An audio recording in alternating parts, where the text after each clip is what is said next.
আপনাদের পুজো কমিটির নামটা বলবেন? আমাদের পুজো কমিটির নাম তাগরার কিশোর সংঘ, এটি ক্লাব।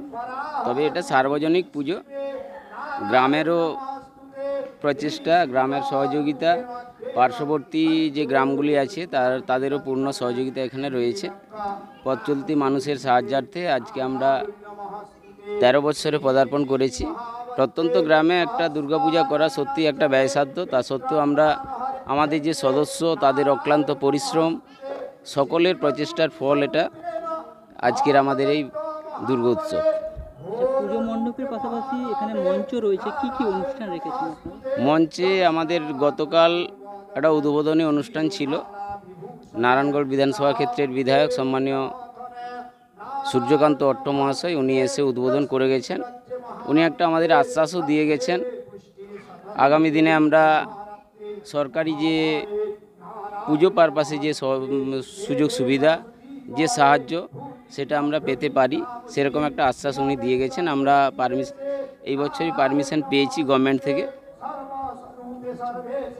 তবে আমাদের প্রত্যেক দিনই বিভিন্ন সাংস্কৃতিক অনুষ্ঠান, আজকে যেরকম ক্রীড়া প্রতিযোগিতা আছে, শিশু বিভাগ, সপ্তম শ্রেণী, অষ্টম শ্রেণী, ষষ্ঠ শ্রেণী, নবম দশম এবং সর্বসাধারণ বিভাগও রয়েছে। প্রত্যেক দিনই একটা না একটা অনুষ্ঠান রয়েছে। আচ্ছা, আপনাদের এই পুজো মণ্ডপে যদি বেলদা থেকে আসতে হয়, কীভাবে আসতে পারবে? বেলদা থেকে আসতে গেলে বাখরাবাদে যদি বাইকে কেউ আসে, বাখরাবাদ থেকে পূর্ব দিকে 4 কিলোমিটার, একদম 4 কিলোমিটারের মাথায় আমাদের পুজো মণ্ডপ, খাকুরদা বাখরাবাদ রোড। যে সমস্ত দর্শক বন্ধুরা টেলিভিশন বা আমাদের মোবাইলের মাধ্যমে দেখেন তাদের উদ্দেশ্যে কি বলবেন? আমরা তো আমাদের লাইভ সম্প্রচার চলবে, আজকের থেকে আমরা একটা ব্যবস্থা করেছি, আজকের থেকে আমাদের লাইভ চলবে অলরেডি। তবে যে সকল দর্শক বন্ধু আমাদের এই পুজো পরিক্রমা বা পুজোর পারপাসটা দেখছেন, তাদেরকে আমরা অসংখ্য ধন্যবাদ জানাই আমাদের তাগরার কিশোর সংঘের পক্ষ থেকে। তারা আরও বেশি বেশি করে শেয়ার করুক, যাতে আমাদের এই পুজো প্যান্ডেল প্রত্যেকটা মানুষের কাছে প্রত্যন্ত গ্রামে গ্রামে পৌঁছে যায়।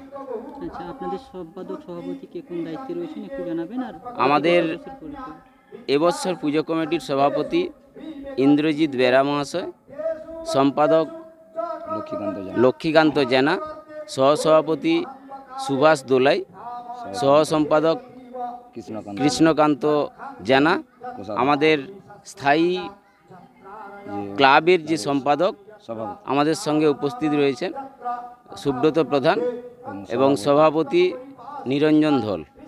বর্তমান কর্মসূত্রে সে বেরিয়ে গেছে, ষষ্ঠীতে আমাদের সঙ্গেই ছিলেন, আগামীকাল আবার উপস্থিত হবেন।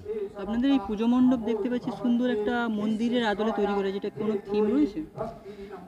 মোটামুটি আমরা একটা ইস্কন মন্দিরকে অবলম্বন করে যতটা সম্ভব আমরা চেষ্টা করেছি সেই রকম একটা থিম তুলে ধরার।